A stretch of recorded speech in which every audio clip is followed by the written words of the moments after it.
जय माता रानी दोस्तों, आप सभी का बहुत बहुत स्वागत है आपके अपने चैनल राधा कृष्ण ऑफिशियल में। उम्मीद करती हूँ आप लोग बहुत अच्छे होंगे। तो ये बताने के लिए कमेंट बॉक्स में जय श्री विष्णु जरूर लिखिएगा। तो चलिए दोस्तों, आज हम इस वीडियो में देव उठनी एकादशी व्रत की कथा सुनेंगे और तुलसी विवाह के बारे में भी जानेंगे। तो आप लोगों से निवेदन है कि आप लोग देव उठनी एकादशी व्रत के कथा सुनने के बाद आप लोग वीडियो को लाइक और चैनल को सब्सक्राइब जरूर कर लीजिएगा। तो चलिए सुनते हैं देव उठनी एकादशी व्रत की कथा। तो सबसे पहले आप सभी को देव उठनी एकादशी और तुलसी विवाह की ढेर सारी शुभकामनाएं। अब चलिए जानते हैं कि इस दिन हमें क्या करना चाहिए। तो आप लोग ध्यान से सुनिएगा। देव उठनी एकादशी के दिन आप अपने घर में तुलसी जी का विवाह जरूर करें। ऐसा कहते हैं कि जो भी लोग अपने घर में एक भी तुलसी लगाते हैं और तुलसी में जितने पत्ते आते हैं या उसमें से जितने पत्ते गिरते हैं उतने जन्मों तक भगवान के चरणों में आस्थान बना रहता है। आपको इस दिन तुलसी जी का विवाह शालिग्राम भगवान के साथ में जरूर करानी चाहिए। जिनके घर में भी बेटी या बेटा का विवाह नहीं हो रहा है तो आप अपने घर में इस दिन देव उठनी एकादशी के दिन तुलसी और शालिग्राम भगवान का उत्सव रखें। जिनके घर में तुलसी उत्सव होता है उनके घर के जीवन सदा मंगलमय होता है। देव उठनी एकादशी के दिन भगवान श्री हरि विष्णु को जागृत किया जाता है घड़ी घंटी बजा करके। भगवान श्री हरि विष्णु को जगाने के बाद में उनका विवाह कराया जाता है शालिग्राम रूप से तुलसी जी के। और साथ ही इसी दिन से हमारे घर की जो ही शुभ और मांगलिक कार्य होता है इस दिन से शुरू हो जाते हैं। सनातन धर्म में तुलसी और शालिग्राम का विवाह उसी प्रकार से किया जाता है जैसे एक साधारण कन्या का विवाह किया जाता है।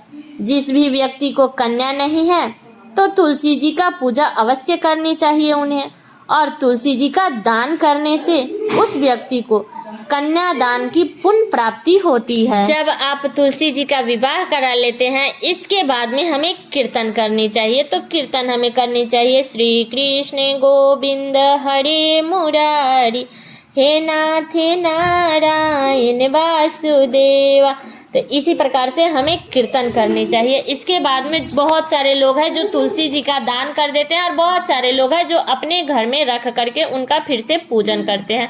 तो देख लीजिएगा। तो अब चलिए सुनते हैं देव उठनी एकादशी की कथा। तो बता दूं कि देव उठनी एकादशी जो कि सबसे श्रेष्ठ एकादशी है। तो अगर आप कोई भी व्रत करे या ना करे, कोई भी एकादशी करे या ना करे, लेकिन देव उठनी एकादशी जरूर करनी चाहिए।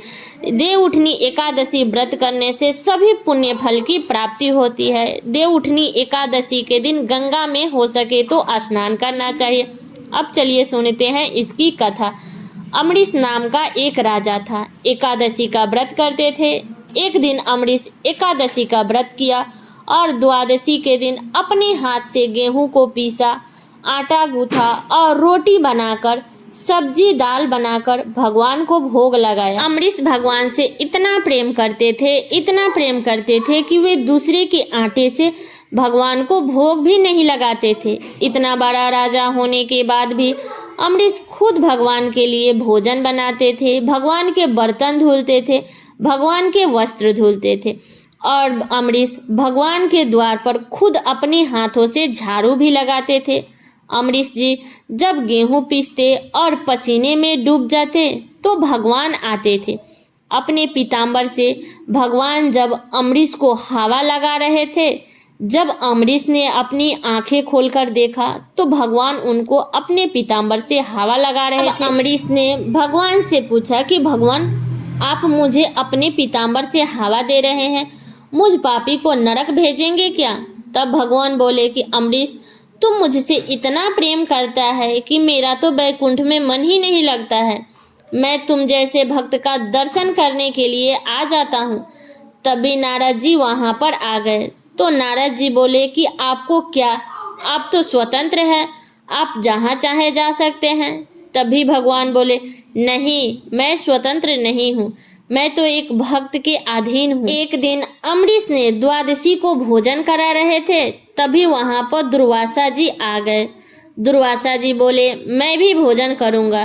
तभी अमरीश बोला, आइए तब तक दुर्वासा स्नान करने के लिए चले गए।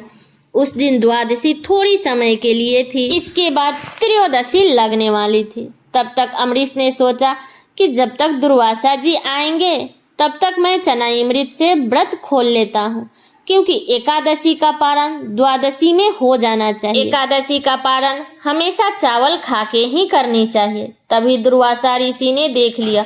अब तो वो गुस्से में बोले, तू मेरे आने के पहले भोजन कर लिया। और गुस्से में दुर्वासा ऋषि ने अपना एक जटा उखाड़ी और पटक दिया।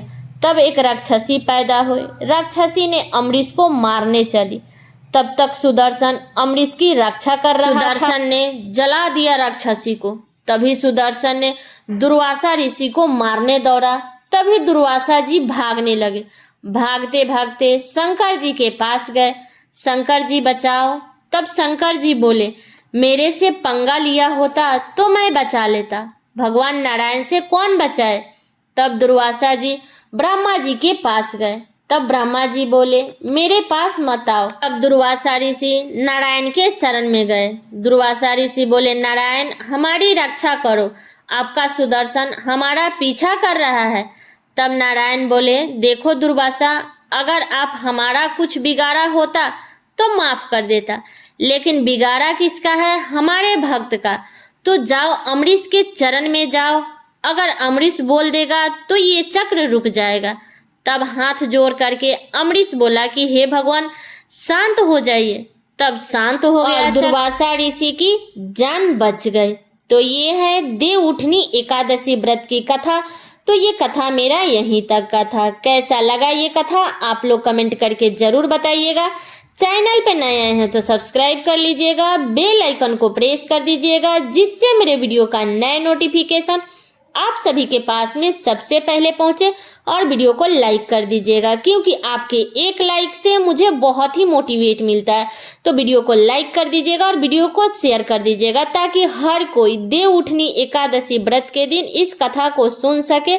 तो चलिए दोस्तों, मिलती हूँ अगले वीडियो में किसी नए वीडियो के साथ में। तब तक के लिए नमस्कार।